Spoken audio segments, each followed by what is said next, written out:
সম্পূর্ণটা কভার করা যাবে না, তাও আমি খুব ইম্পর্টেন্স যে ইস্যুগুলো হাইলাইট করতেছি, বাট এটা একটু রিডিং দিতে হবে, হ্যাঁ, ডিটেলস অ্যাটলিস্ট বাজেটের সিনারিও বা কিভাবে সরকার আয় ব্যয়ের হিসাবটা দিবে। তো এই বাজেটের স্পেশাল ফিচারটা হচ্ছে যে 10,000 কোটি টাকা সরকার রিজার্ভ রেখে দিছে, যে করোনা প্যান্ডেমিক অর্থাৎ করোনা রিলেটেড যদি কোনো ইমার্জেন্সি ক্রাইসিসে কোনো ডিপার্টমেন্ট সরকারের যদি কোনো বিভাগ সরকারের কাছে অর্থের জন্য সাহায্য চায়, তাহলে সরকার যাতে সাহায্য করতে পারে এই জন্য 10,000 কোটি টাকা রিজার্ভ রাখা হয়েছে। হ্যাঁ, মূলত হচ্ছে এই হেলথ সেক্টর বা সিকিউরিটি সার্ভে বা অন্যান্য ট্রান্সপোর্টেশন রিলেটেড যে কোনো সেক্টর যদি করোনা রিলেটেড কোনো ক্রাইসিস মুভমেন্টে পড়ে যায়, তাদের যদি অর্থের প্রয়োজন হয়, তাহলে সরকার এই 10,000 কোটি টাকা থেকে তাদেরকে হেল্প করতে পারবে। এই বাজেটের হচ্ছে স্পেশাল ফিচার, অন্যান্য বছর এরকম করে রাখা হয় না। আর আচ্ছা, সরকারের ক্রেডিট অর্থাৎ কোন কে কতটুকু বা এগ্রিকালচার সেক্টরের ক্রেডিট ফিসক্যাল ইয়ার 19 অর্থাৎ 19 অর্থ বছরে সেখানে সরকার ঋণ দিছে কৃষি ক্ষেত্রে 9,150 কোটি টাকা, বাট এখানে এসে 20 সালে এসে কমে গেছে, হ্যাঁ, 3,153, অর্থাৎ কৃষি ক্ষেত্রে সরকার ঋণ পরিমাণ কমাই দিছে। বিমানেও ঠিক একই অবস্থা, এনার্জিতে বাড়াই দিছে, হ্যাঁ, সরকার ঋণ অনেক প্রচুর বেড়ে গেছে। এই যে এখানে দেখা গেছে যে গ্রোথ অর্থাৎ কৃষি খাতে সরকার ঋণ দেওয়ার পরিমাণ কমে গেছে। বাট এখন যেটা বলা হয়েছে ইকোনমিক্সটা বলছে যে আসলে আমাদের সর্বোচ্চ প্রায়োরিটি হওয়া উচিত ছিল এই বাজেটে কিভাবে কৃষি খাতের গ্রোথ বাড়ানো যায়, অর্থাৎ আমাদের যে ফুড সাপ্লাই বা প্রোডাকশনটা কৃষি খাতে কিভাবে মানে নিশ্চিত করা যায়, বা এগ্রিকালচার প্রোডাক্টটা উৎপাদন কিভাবে বাড়ানো যায়, বা সরকার এখানে যে কৃষি খাতে ওদের ঋণ দেওয়ার পরিমাণ কমাই দিছে, তো সুতরাং এখন এগ্রিকালচার সেক্টর তো নিশ্চয়ই একটা হুমকির মুখে পড়ে গেল। আরেকটা সরকারের প্রায়োরিটি দেওয়া উচিত ছিল কিভাবে কর্মসংস্থান সৃষ্টি করা যায়। আর হেলথ সেক্টর, এই তিনটা জিনিসকে যদি সরকার প্রায়োরিটি দিত এই আপকামিং ইয়ারে অর্থ বছরে, তাহলে সরকার অর্থনীতিটা আবার ঘুরে দাঁড়াইতে পারতো। বাট দেখা গেছে সরকার কৃষিক্ষেত্রে ঋণ পরিমাণ কমাই দিচ্ছে বা কর্মসংস্থান বৃদ্ধি করতে পারে এই ধরনের সহায়ক কোনো পলিসি সরকার বাজেটের মধ্যে নাই, বা আমাদের হেলথ সেক্টরের মধ্যে বরাবরের মতো সবসময় বাজেটের বরাদ্দ খুব কম থাকে। হ্যাঁ, আর সবচেয়ে যে সমস্যাটা হচ্ছে বাজেট যে সরকার যে প্ল্যান বা যে ধরনের পরিকল্পনা নেয় এটার বাস্তবায়ন করতে গিয়ে, হ্যাঁ, প্রচুর লিকেজ থাকে, করাপশন থাকে, অনিয়ম থাকে। অনেক প্রজেক্ট নেওয়া হয়, বাট এই প্রজেক্টগুলো পরবর্তীতে আবার বন্ধ করে দেওয়া হয়, সরকারি অর্থের ব্যাপক অপচয় হয়, সঠিকভাবে বাজেটটা বাস্তবায়ন করা হয় না, বা সরকারি যে উন্নয়ন প্রকল্পগুলো আছে এগুলো রক্ষণাবেক্ষণ হয় না। সব জায়গায় সমস্যা তৈরি হয়। এই বাজেটটা আসলে পূর্ণ বাস্তবায়ন কখনোই সম্ভব হয় না। তো আচ্ছা, এখানে ছিলাম এই যে এইভাবে তখন আসে এখানে এই যে সরকারের অ্যানুয়াল ডেভেলপমেন্ট প্রোগ্রাম অর্থাৎ এডিপি নামে একটা খুব গুরুত্বপূর্ণ, অর্থাৎ সরকারের বাৎসরিক উন্নয়ন পরিকল্পনা। এই এডিপি তে সরকার কিভাবে কি ডিস্ট্রিবিউট করতেছে।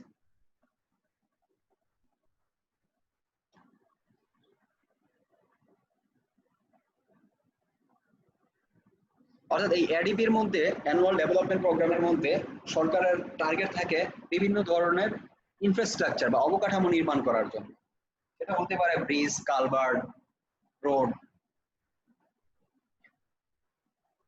এই ধরনের পরিকল্পনাগুলো সরকার। বাট আমাদের এখনকার এইবার এডিপিতে দেখা যাচ্ছে সরকারের যে প্ল্যান, এডিপিতে বরাদ্দ রাখা হয়েছে 2,05,154 কোটি টাকা।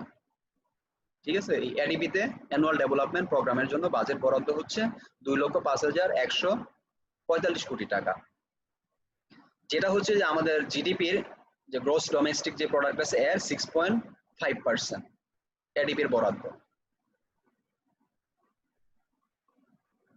ঠিক আছে, আর এটা হচ্ছে যে গত অর্থ বছরের থেকে 1.2% বেশি। গত অর্থ বছরে এডিপিতে যে বরাদ্দটা ছিল এর থেকে এই বর্তমান অর্থ বছরে 1.2% হায়ার এডিপিতে বরাদ্দ।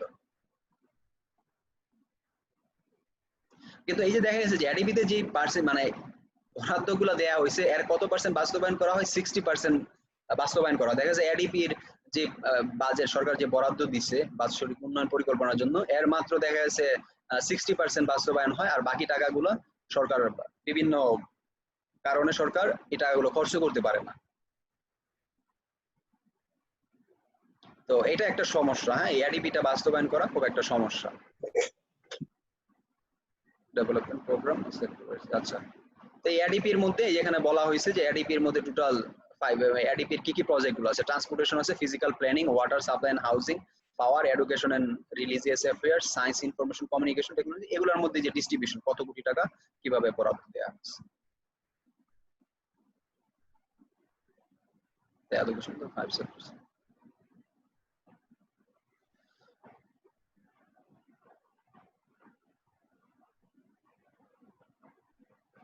Allocation of the concentration of the, আচ্ছা এই যে কোভিড-19 নিয়ে বা করোনা ভাইরাস নিয়ে সরকারের যে প্ল্যানটা, হ্যাঁ, health, nutrition, planning and family welfare, ADP,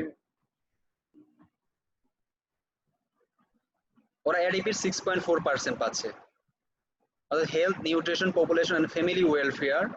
তো এডিপির যে বরাদ্দ এ থেকে ওরা 6.4% পাচ্ছে। আর ওই যে বলা হলো যে 10,000 কোটি টাকা রাখা হয়েছে, ওখান থেকে ইমার্জেন্সি কেসে তারা চাইলে পরে ওখান থেকে ফান্ড নিতে পারে। তো এই যে এডিপির জন্য 1,568টা প্রজেক্ট নির্ধারণ করা হয়েছে, ঠিক আছে। এই এডিপির যে বরাদ্দটা, এই বরাদ্দগুলোকে কেন্দ্র করে কয়টা প্রজেক্ট হাতে নেওয়া হয়েছে, 1584টা প্রজেক্ট আছে সরকারের এডিপির।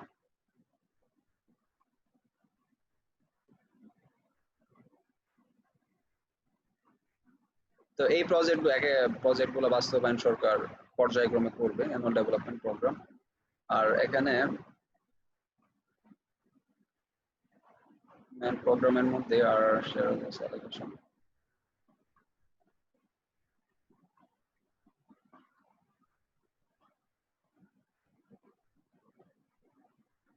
আচ্ছা অ্যানুয়াল ডেভেলপমেন্ট প্রোগ্রাম নিয়ে ওদের বিভিন্ন সেক্টর ওয়াইজ বা সাব সেক্টর এগুলোকে ডিটেলস ওরা এক্সপ্লেন করছেন। কনস্ট্রাকশন, এই যে রূপপুর পাওয়ার প্ল্যান্ট, এগুলোতে মানে কি কি project, Padma bridge, rail link, এগুলো আছে, হ্যাঁ।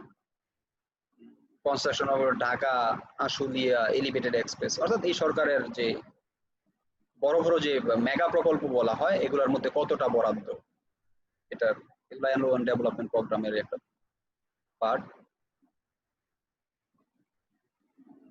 আচ্ছা ফিসক্যাল মেজার্স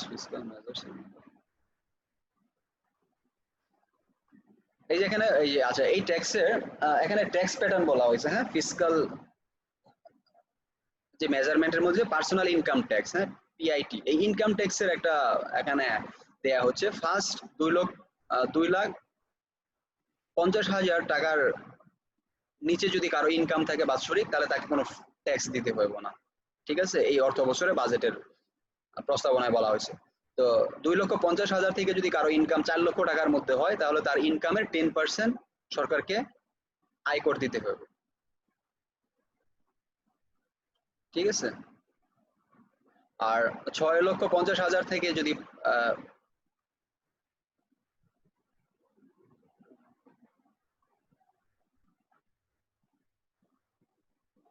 6,50,000 টাকা থেকে যদি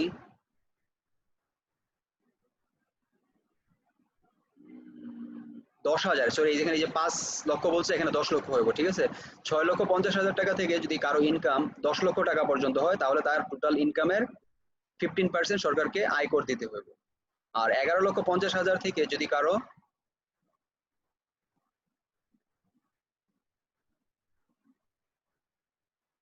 ও আচ্ছা আচ্ছা সরি, এখানে বলা হচ্ছে 2,50,000 টাকা থেকে নেক্সট আরো 4 লক্ষ টাকা, মানে আরো 4 লক্ষ, তাহলে কত হলো, 6,50,000, আরো নেক্সট 4 লক্ষ, 2,50,000 প্লাস 4 লক্ষ, তাহলে কত হলো, 6,50,000 টাকা পর্যন্ত যদি কারো ইনকাম থাকে, তাহলে তার টোটাল ইনকামের 10% সরকারকে আয়কর দিতে হবে, ঠিক আছে। আর 6,50,000 থেকে যদি আরো প্লাস 5 লক্ষ, তাহলে কত হলো, 11,50,000 টাকা পর্যন্ত যদি কারো ইনকাম থাকে, 6,50,000 থেকে 11,50,000 টাকা পর্যন্ত যদি কারো ইনকাম থাকে, তাহলে তার টোটাল ইনকামের 15% সরকারকে আয়কর দিতে হবে। আচ্ছা, এখন 11,50,000 টাকা থেকে কারো যদি আরো তার সাথে আরো 6 যোগ করা হলো, তাহলে কত হলো, 17,50,000 টাকা পর্যন্ত যদি কারো ইনকাম থাকে, তাহলে তার ইনকামের সরকারকে আয়কর দিতে হইব টোটাল ইনকামের 20%। আর 17,50,000 টাকা থেকে কারো যদি 47,50,000 টাকা পর্যন্ত যদি কারো ইনকাম থাকে তাহলে তার টোটাল ইনকামে 25% সরকারকে আয়কর দিতে হবে। আর 47,50,000 টাকার উপরে যদি কারো ইনকাম থাকে বাৎসরিক তাহলে তার টোটাল ইনকামের 30% সরকারকে আয়কর দিতে হবে। এটা হচ্ছে বাজেটে ইনকাম ট্যাক্সের স্ট্রাকচারটা।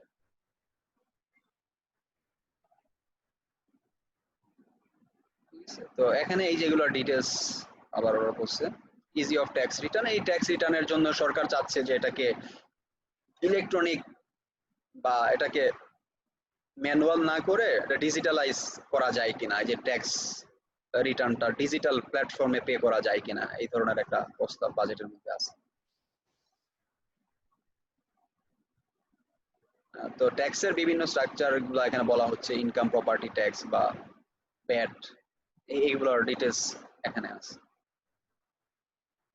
Fiscal measurement, development domestic industries,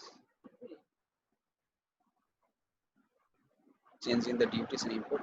এই যে কি কি জায়গায় ইনপুট ডিউটিতে কি কি পরিবর্তনগুলো আসছে, হ্যাঁ এগুলা প্রোডাক্ট ওয়াইজ সি আছে। তবে আমাদের এই যে তামাক জাতীয় প্রোডাক্টের অনেক ট্যাক্স বাড়ানো হয়েছে, হ্যাঁ কি কিতে চেঞ্জ আসছে, কোন কোন প্রোডাক্টের ডিউটিতে চেঞ্জ আসছে আর কার কার অর্থাৎ ট্যাক্স কিসে বাড়লো কিসে কমলো, এগুলোর ডিটেলস এখানে একটা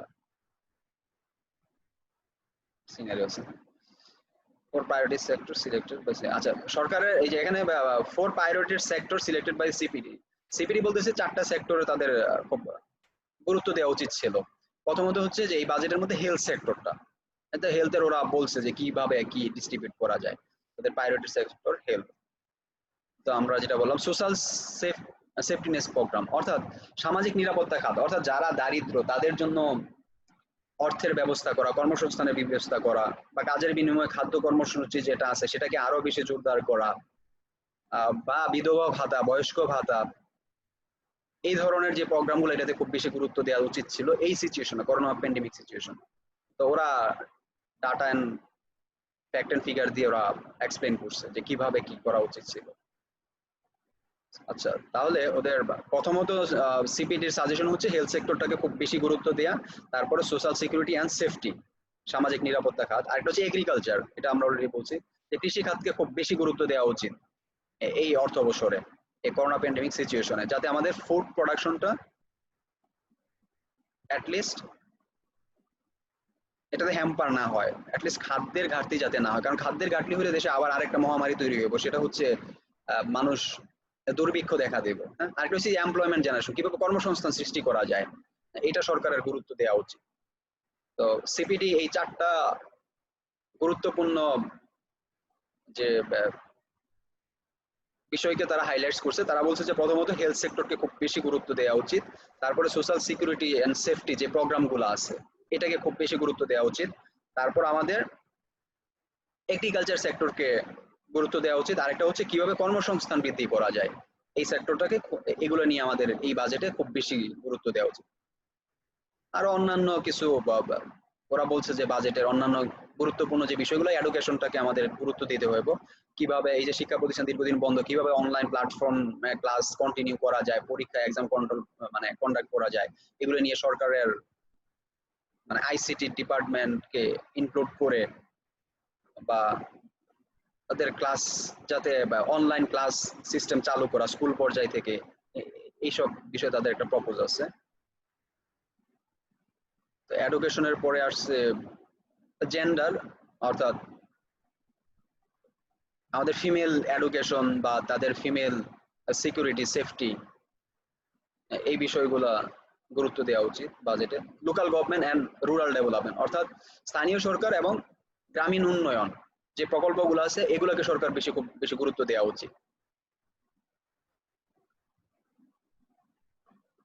পাওয়ার এন্ড এনার্জি, আসলে এই যে এটা পাওয়ার এন্ড এনার্জি শক্তিতে আসলে বৈশ্বিক এখানে আমরা কিন্তু খুব একটা ভালো অবস্থানে আছি, যে বিশ্ববাজারে তেলের দাম খুব কমে গেছে, হ্যাঁ তো এই অ্যাডভান্টেজটা আমরা নিতে পারি, কিন্তু দেশের অভ্যন্তরের বাজারে কিন্তু আমাদের এই তেলের দাম এখনো ওইরকম করে না, সুতরাং সরকার এই পাওয়ার এন্ড এনার্জি থেকে সরকার প্রচুর প্রফিট করতে পারতেছে, এটা আমাদের জন্য খুব একটা স্বস্তির জায়গা। হ্যাঁ বিশ্ববাজারে তেলের দাম অনেক পড়ে গেছে, এতে করে আমাদের প্রচুর ফরেন কারেন্সি সেভ হইতেছে। তো এই সেক্টরটাকে, এই অ্যাডভান্টেজটাকে আমরা কিভাবে কাজে লাগিয়ে দিই পাওয়ার এন্ড এনার্জিতে, এটা নিয়ে তাদের একটা মতামত আছে। আর ক্লাইমেট চেঞ্জ এটা আসলে একটা বৈশ্বিক ইস্যু, এটা নিয়ে আমাদের তেমন করার কিছুই নাই। হ্যাঁ, বাংলাদেশের মতো একটা ছোট দেশ। আর ডিফেন্স সার্ভিস আমাদের সাধারণত সামরিক খাতে দিনকে দিন ব্যয় বাড়তেছে। হ্যাঁ, তো এটা কতটুকু বাড়া উচিত বা কতটুকু সহনীয় পর্যায়ে থাকা উচিত এটা নিয়ে পাবলিক অর্ডার এন্ড সেফটি, সামাজিক নিরাপত্তা। আচ্ছা, কনক্লুডিং রিমার্ক। তো এইভাবে আর কি আস্তে আস্তে বাজেটটার ওরা এখানে কিছু পয়েন্টস হাইলাইটস করছে সামারি আকারে।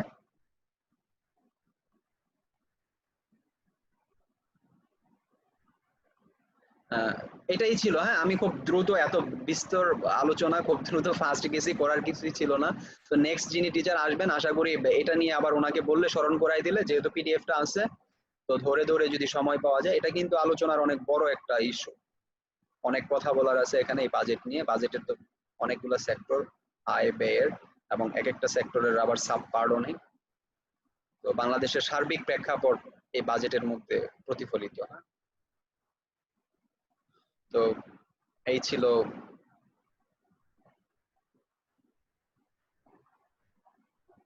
আজকের ক্লাস। হ্যাঁ, তো ফর্মালি আমাদের ক্লাসে এখানে বাজেটের যেহেতু আমি ইয়েগুলো দিয়ে দিছি,